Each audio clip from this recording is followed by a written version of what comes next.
समस्त स्थापित देवगण, परम श्रद्धेय भक्तवृन्द, नेपाली सांस्कृतिक तथा आध्यात्मिक केन्द्र एनसीएससी द्वारा आयोजना गरिएको यो श्रीमद् भागवत महापुराणको चतुर्मास कथा प्रवचन श्रृङ्खलामा हामीहरू पञ्चम स्कन्धका तृतीय अध्यायमा रहेका छौँ र भर्खरै मूल पाठ पारायण श्रवण गर्यौँ। स्वयं सुखदेव स्वामी जो भगवानका परम भक्त भइबक्सन्छ, परमहंस सुखदेव स्वामीले राजा परीक्षितलाई भागवती दिव्य कथाहरू उपदेश गर्दै भइबक्सन्छ।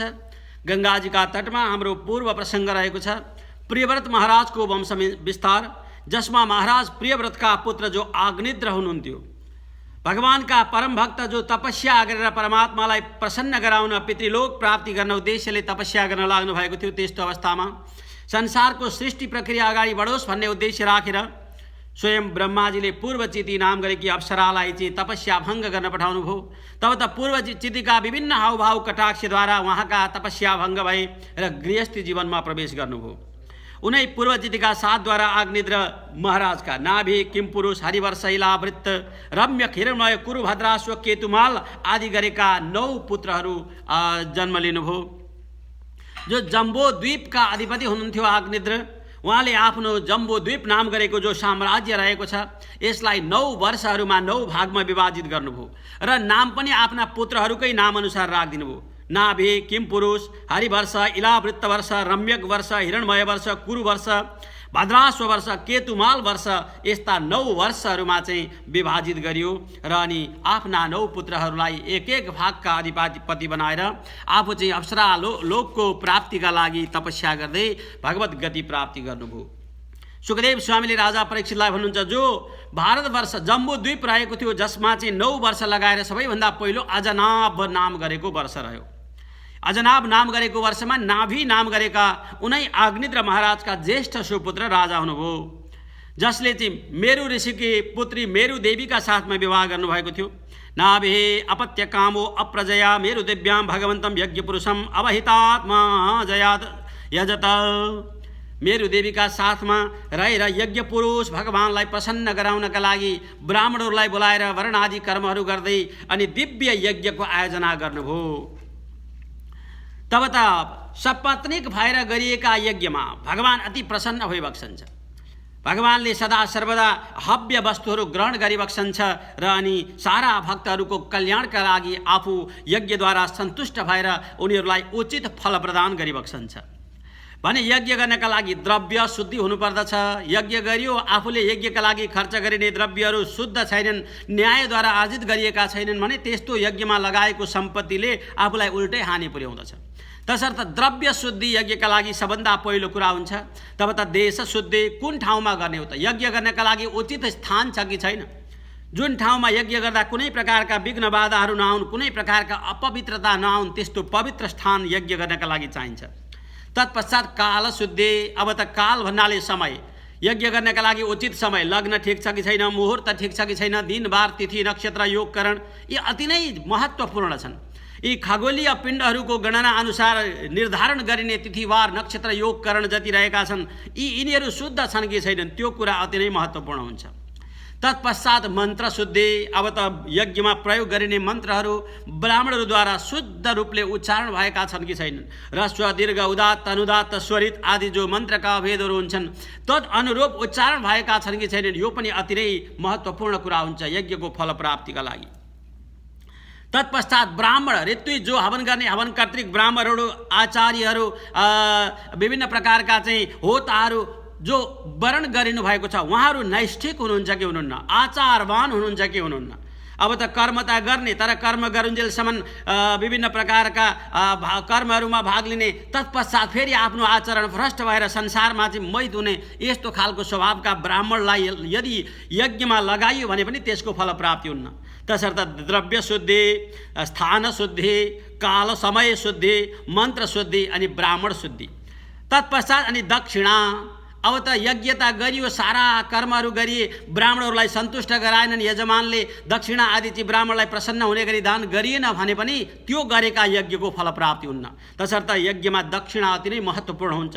अगाडि गएर भन्नुहुन्छ अनि विधि, यज्ञ विधि। यी सबै कुरा त जुटे। स्थान पवित्र छ, द्रव्य पवित्र छ, देशकाल पवित्र छ, मन्त्रहरू शुद्ध छन्, ब्राह्मणहरू शुद्ध छन्, दक्षिणा पनि प्रशस्तै दिएको छ।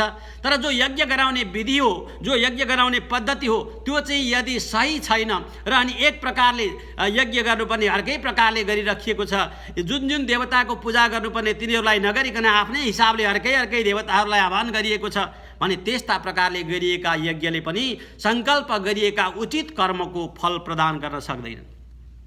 तसर्थ आफूले गरेका यज्ञमा जो सङ्कल्प गरिन्छ त्यो सङ्कल्प गरे अनुसारको कर्म गर्नका लागि तद अनुरूपको विधि, तद अनुरूपका मन्त्र, तद अनुरूप गराउन सक्ने योग्य ब्राह्मण अनि तद अनुरूपका देशकाल स्थान पवित्रता यी सबै कुरा जुट्न पर्दछ। तब यज्ञेश भगवान प्रसन्न भइबक्सन्छ अनि गरेका यज्ञको उचित फल प्राप्ति हुन्छ। आज नाभि महाराजले आयोजना गर्नुभएको मेरु देवीका साथमा आयोजना गरिएको यज्ञमा यी कुनै वस्तुको पनि अभाव र अपवित्रता भन्ने थिएन। द्रव्य शुद्धि थियो, स्थान शुद्धि थियो, काल शुद्धि थियो, मन्त्र शुद्धि थिए, ब्राह्मणहरू पवित्र हुनुहुन्थ्यो, दक्षिणा प्रशस्तै दिएको थियो र विधि पनि कुनै भङ्ग भएको थिएन। यस्ता प्रकारले सही रूपले सही समयमा सही विधिका साथमा सही ब्राह्मणहरूद्वारा सही मन्त्र उच्चारण गर्दै यदि कुनै कर्म गरिन्छ भने भक्तवृन्द त्यसको फलप्राप्ति हुन्न भन्ने कुनै सम्भावनै छैन। अहिले त अब आफ्नो समयमा सबैलाई यज्ञ पूजा पाठ केही गर्नु पर्यो, जुरोस् नजुरोस् मतलब छैन। समय कुन छ, तिथि कुन छ, नक्षत्र कुन छ, बार कुन छ, योग करण मुहुर्त के हो, यतातिरको कुनै ध्यान छैन। आफ्नो समय र भ्याउ अनुसार कर्म गरिन्छ अनि फलप्राप्ति कहाँ हुन्छ। यो ज्योतिष शास्त्रको गणना अनुसार गरिएका हरेक जो साहित्य मुहुर्तहरू छन् यति नै पवित्र छन्। आज महाराजले यस्ता प्रकारले जब यज्ञ गर्न लाग्नुभयो सबै ब्राह्मणहरू परम धन्य हुनुहुन्थ्यो। तब त भगवान यज्ञ पुरुषलाई जब प्रार्थना गरियो, यज्ञ पुरुष भगवानलाई पूजा आराधना गरियो, हवनादि कर्महरू अर्पण गरिए, यी सबै कुरादेखि अति नै प्रसन्न हुनुभएका भगवान अभिराम आविष्टचकार भन्नुहुन्छ। सुखदेव स्वामी भन्नुहुन्छ यज्ञशालामा स्वयं शङ्ख चक्र गदा पद्मका साथमा दिव्य स्वरूप दिव्य झाँकीले युक्त हुनुभएका भगवान श्रीहरि यज्ञ पुरुष त्यहीँ प्रकट हुनुभयो। अतः तमाविष्कृत भुजयुगलद्वयं हिरण्यमयं पुरुषं विशेषम स्वर्णमय कान्ति छ। अति नै दिव्य स्वरूप रहेको छ परमात्माको। शङ्ख चक्र गदा पद्मले युक्त भएका दिव्य चतुर्भुजहरू शोभामान भइरहेका छन्। पीताम्बर टल्किरहेको छ। स्वर्ण जस्तो काञ्चन स्वरूपमा जग जग बलिरहनु भएका यस्ता जो परमात्मा भइबक्सन्छ, जसका दिव्य स्वरूपको दर्शन गर्दै गर्दै सबै ब्राह्मणहरू मन्त्रमुग्ध बन्नुभयो। यजमान स्वयं जो नाभि महाराज मेरु देवी रहनु भएको थियो, मुख्य कर्ता भएर बस्नुभएका भगवानलाई साष्टाङ्ग गर्दै बार बार हात जोडेर चाहिँ भगवानको दिव्य स्वरूपको दर्शन गर्न लाग्नुभयो। ब्राह्मणहरूले भगवानलाई उचित वन्दना गर्दै अर्घ हातमा लिएर अर्घद्वारा भगवानलाई स्वागत गर्दै तब त भगवानलाई चाहिँ प्रार्थना गर्न लाग्नुभयो। ब्राह्मणहरूले ऋत्विज उचुः अर्हसे मोहो रहर्तमार्हण मस्माकम् अनुपथानां नमो नम इत्येतावत् सदुपशिक्षितं कोर्हति पुमान् प्रकृतिगुण। ब्राह्मणहरू भन्नुहुन्छ हे भगवान, हजुर परम पूज्य भइबक्सन्छ, स्तुत्य भइबक्सन्छ। पूजा त्यसको हुन्छ जो पूज्य छ।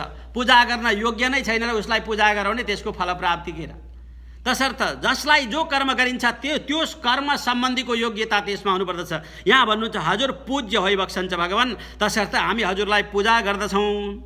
सारा भक्तहरूलाई कृपा बर्साउनका लागि हजुरले हामीले गरेका यी पूजाहरूलाई स्वीकार गरिबक्सन्छ।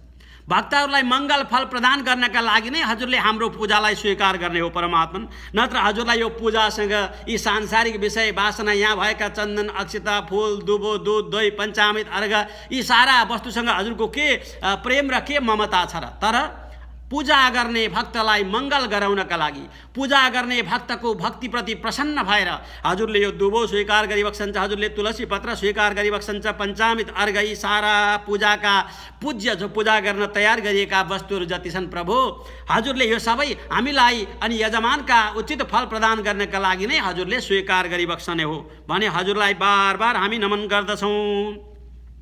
संसारमा हजुर स्वयं परमात्मा परमेश्वर साक्षात ईश्वर भनेको हजुर भइबक्सन्छ। ब्राह्मणहरू भन्नुहुन्छ भगवान हजुर परम मङ्गलमय स्वरूपले युक्त हुनुभएका, संसारका सबै प्रकारका दुःख विपत्तिहरूलाई हरण गर्ने सामर्थ्य हुनुभएका, हे भगवान सकल जन निकाय ब्रजीन निरसन शिव तम प्रवर गुण गणैक देश कथा नधृते।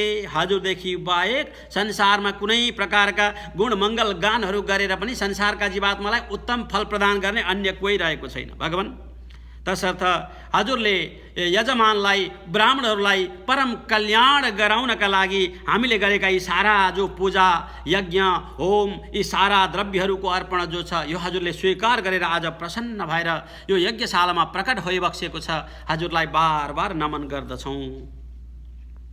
सारा ब्राह्मणहरू जो यज्ञशालामा वरण भएर बस्नुभएको ब्राह्मणहरू हुनुहुन्थ्यो, आज महाराज नाभिका तर्फबाट मेरुदेवीका तर्फबाट ब्राह्मणहरूले नै भगवानलाई स्वागत सम्मान गर्दै अनि स्तुतिगान गरिबक्सेको छ। हे भगवान, हे कृपाका खानी, दयाका खानी, हजुर संसारमा सबै प्रकारका विपत्तिलाई टार्नेवाला, सबैका कामनालाई सिद्धि गराउनेवाला अनि मनोरथ प्रदान गर्नेवाला हे भगवान हजुर नै भइबक्सन्छ। यदि कसैका मनमा कुनै जिज्ञासा आयो, कुनै इच्छा जागृत भयो भने त्यो पनि हजुरको कृपा हो भगवान। यदि कसैले सत्सङ्कल्प धारण गर्दछ भने त्यो हजुरको कृपाले धारण गर्दछ र त्यस्ता प्रकारले सत्सङ्कल्प जसले धारण गर्दछ त्यो सत्सङ्कल्पलाई पूर्ति गराउनेवाला पनि हजुर भइबक्सन्छ।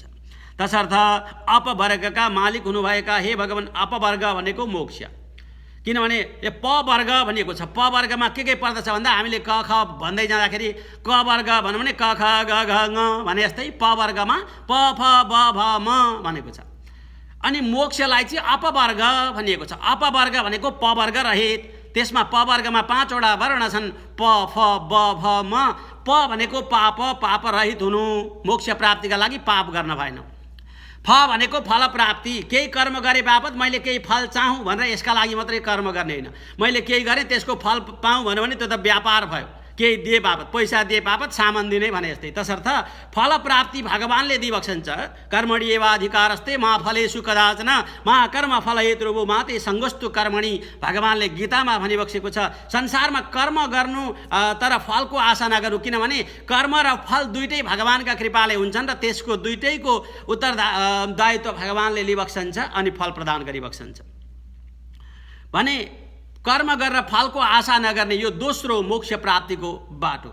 त्यस्तै प्रकारले ब भनेको संसारका बन्धनमा पत्नी, पुत्र, धन, दौलत, पति, व्यापार, वाणिज्य आदि सारा वस्तु जति छन् त्यतातिरको बन्धनमा नपर्ने। भ भनेको भोग, विभिन्न प्रकारका इन्द्रिय आसक्तिका भोगमा नपर्ने। ओहो मलाई यस्तो खान मन लागेको छ, जिब्राको स्वाद हो, हेर्ने दृश्यका लागि चाहिँ आँखाको लागि आनन्द चाहियो, कानका लागि आनन्द चाहियो, हात पाउका लागि, इन्द्रियका लागि, आफ्ना विभिन्न प्रकारका भोग गर्ने यस्ता इन्द्रियका लागि जो फँसेको छ इन्द्रिय आसक्तिमा, त्यसबाट भोगबाट चाहिँ रहित हुने प्रयत्न गर्ने। अनि म अन्तिमको वर्ण प फ ब भ म भनेको अभिमान। ओहो म जति ठुलो कोही छैन, मैले जे भन्छु त्यो हुन्छ, मैले गरेका मात्रै मान्य हुन्छन्, म भन्ने अभिमान घमण्ड जो छ त्यसबाट रहित हुने। तसर्थ यी 5 वटा कुरा प फ ब भ म, पाप रहित हुनु, फलको इच्छा नगर्नु, संसारका बन्धनमा नपर्नु, भोग इच्छाप्रति आसक्ति नगर्नु र अहङ्कार नगर्नु, यति कर्म गर्यो भने मोक्ष हुन्छ। तसर्थ मोक्षलाई अपवर्ग भनियो भने आज अपवर्गका मालिक चाहिँ हजुरको कृपा नभए यी सारा कुरा गर्न सम्भवै छैन परमात्मा। त्यही भएर हजुरलाई बार बार नमन गर्दछौँ। ब्राह्मणहरूले प्रार्थना गर्दै भन्न लाग्नु, भगवान हजुर पूज्य भइबक्सन्छ। सारा ब्रह्मादि देवताहरूलाई पनि वरदान दिने क्षमता हजुरले प्रदान गरिबक्सन्छ। यदि हजुरको कृपा नहुने हो भने ब्रह्मादि देवताले दिएका वरदानको पनि कुनै औचित्य रहन्न। तसर्थ सबै देवताहरूलाई वरदान दिन योग्यता प्रदान गर्नेवाला हे भगवान हजुर स्वयं यहाँ आइबक्सेको छ भने योभन्दा ठुलो वरदान हामीलाई के हुन सक्छ र? अब हामीले हजुरसँग माग्नुपर्ने त कुनै विषय नै रहेन, किनभने वरदान दिने क्षमता जुन देवताहरूलाई हजुरले प्रदान गरिबक्सन्छ स्वयं हजुर नै आज यहाँ समुपस्थित होइबक्सन्छ भने अब हामीले दोस्रो वरदान के मागौँ हे भगवान? हजुरको दिव्य दर्शन नै हाम्रा लागि परम वरदान भएको छ। हजुरको यो कृपा कटाक्ष कृपा दृष्टि हामीमा परो परमात्मन, यो नै हाम्रा लागि वरदान भएको छ। हजुर जस्ता परम मङ्गलका खानी भगवानलाई दर्शन गर्नका लागि मुनिनाम अनवरत परिगुणित गुणगण परम मङ्गलायन गुणगण कथनोसे। सारा ऋषि महर्षिहरूले अनन्त कालसम्म हजुरको गुणगान गर्दै तपस्या गर्दा गर्दा गर्दा गर्दा आफ्नो शरीरलाई सुकाएर जुन परमात्मा हजुरको मङ्गल विग्रहको दर्शन गर्ने इच्छा जागृत गर्दछन् त्यस्ता मङ्गलका खानीलाई आज हामीले हाम्रा आँखा अगाडि प्रत्यक्ष दर्शन पाएका छौँ भने योभन्दा ठुलो वरदान हाम्रा लागि के हुन सक्छ र परमात्मा?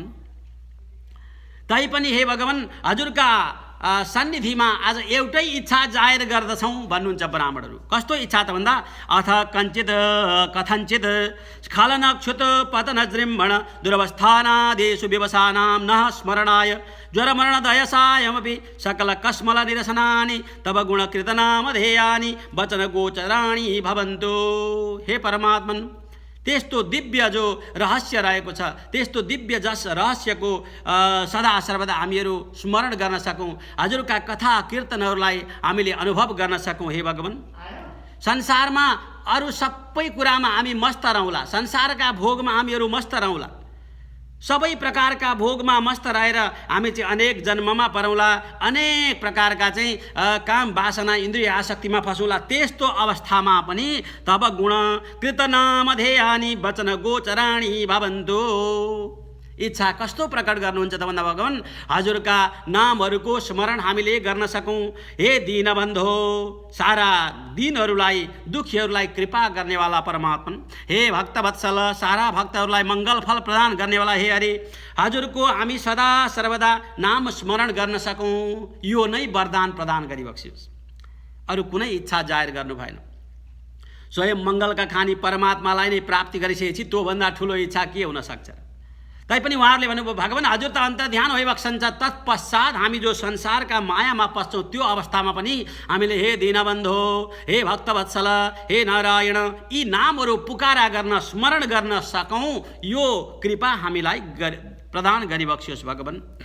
त्यस्तो उच्चारण गर्न सकौँ, किनभने यी नै संसारबाट पार लगाउने द्योतक रहेका छन्, संसारबाट पार लगाउने साधन रहेका छन्।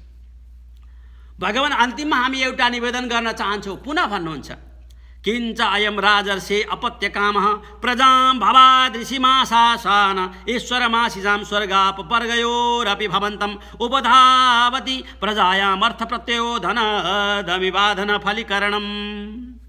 गएर राजाका तर्फबाट भन्न लाग्नुभयो, भगवान यदि कोही भोको छ भने, यदि कोही चाहिँ धन सम्पत्ति ऐश्वर्यले रहित भएको छ भने, त्यस्तो अवस्थामा विभिन्न अन्न भण्डारमा पुग्यो भने भोकाले त्यहाँ चाहिँ अनेक प्रकारका हिरा मोती ऐश्वर्य धन दौलत सारा कुरा वर्षाइरहेका छन्, अनि भोजन आदि व्यवस्था पनि गरिएको छ भने उसले चाहिँ त्यति बेला के चाहिँ माग्न सक्ला भन्दा उता भोको छ, उसका लागि उसले त्यही भोजन माग्न सक्ला। त्यहाँ चाहिँ विभिन्न हिरा मोती ऐश्वर्य धन वस्त्र आदि सारा लुटाइराखिएको छ भन्ने कुरा उसले ध्यान दिँदैन, किनभने ऊ भोको छ, उसले केवल भोजन चाहन्छ।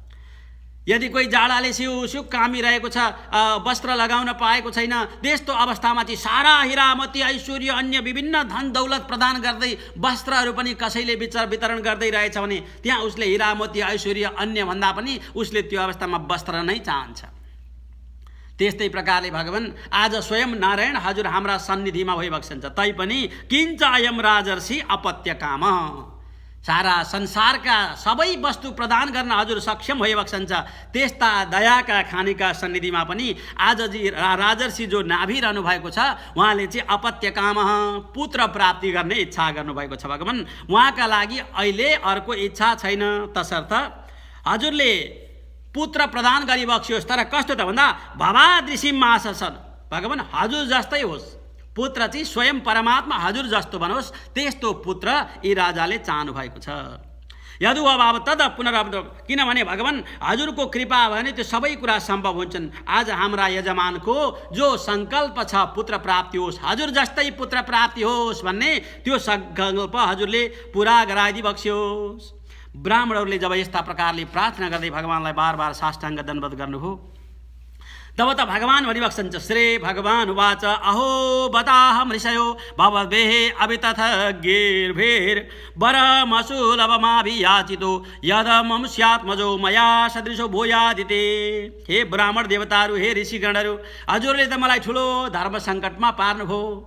ब्राह्मणको वचन स्वयं मेरो वचन हुन्छ। ममै बहि मुखम यद द्विजदेव कुलम, जो सत्कर्मी नैष्ठिक ब्राह्मणहरू हुनुहुन्छ उहाँहरूले प्रेम र हर्षका साथमा प्रसन्न भएर यदि कुनै आशीर्वाद दिनुभयो, यदि कुनै सम्मान गर्नुभयो, सद्वचन बोल्नुभयो भने त्यो भगवानको वचन हो भनेर यहाँ स्वयं परमात्माले भनिबक्सेको छ। ममै बहि मुखम यद द्विजदेव कुलम भने आज हजुरहरूले जो यस्तो वरदान माग्नु भएको छ, अब त्यो वरदानलाई म कसरी निष्फल गराउन सक्छु र? तर जो हजुरहरूले भनिबक्स्यो म जस्तै होस् प्रभु भनेर।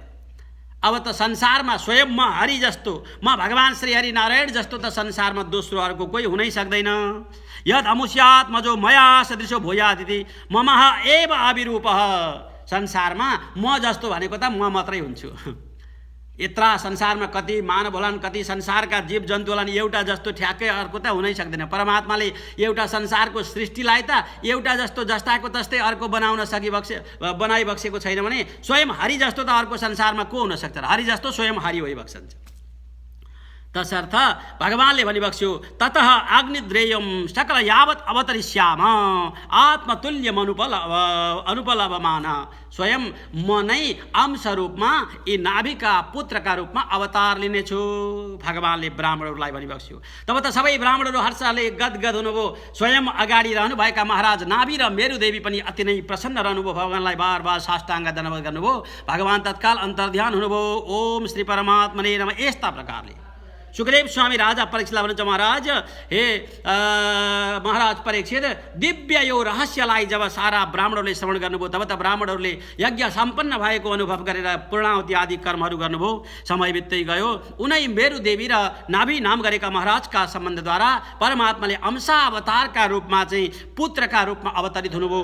जुन अवतार परमात्माको सारा दिगम्बरहरूलाई, सन्यासीहरूलाई, ऊर्ध्वरेता मुनिहरूलाई शुद्ध सत्व स्वरूप प्रदान गरेर मोक्षको बाटो देखाउनका लागि रहेको थियो, त्यस्ता सत पुत्र प्राप्तिका रूपमा, पुत्रका रूपमा आज नाभि र मेरुदेवीका सम्बन्धद्वारा भगवानले अवतरित हुनुभयो। यो दिव्य अवतार जसलाई ऋषभ अवतार भनिन्छ, यस्ता ऋषभ अवतारको दिव्य अवतरण भएको यो प्रसङ्गका साथमा भक्तवृन्द आजको कथालाई म विराम गर्दछु। आजका कथा प्रसङ्गले भगवानका श्री चरणारविन्दमा सदा सर्वदा हामी सबैको प्रेम श्रद्धा भक्ति जागेत होस्, यो प्रार्थना गर्दै म विराम गर्दछु। ओम श्री परमात्मने नमः। नारायणं नमस्कृत्य नरं चैव नरोत्तमं देवीं सरस्वतीं व्यासं ततो जयमुदीरयेत्।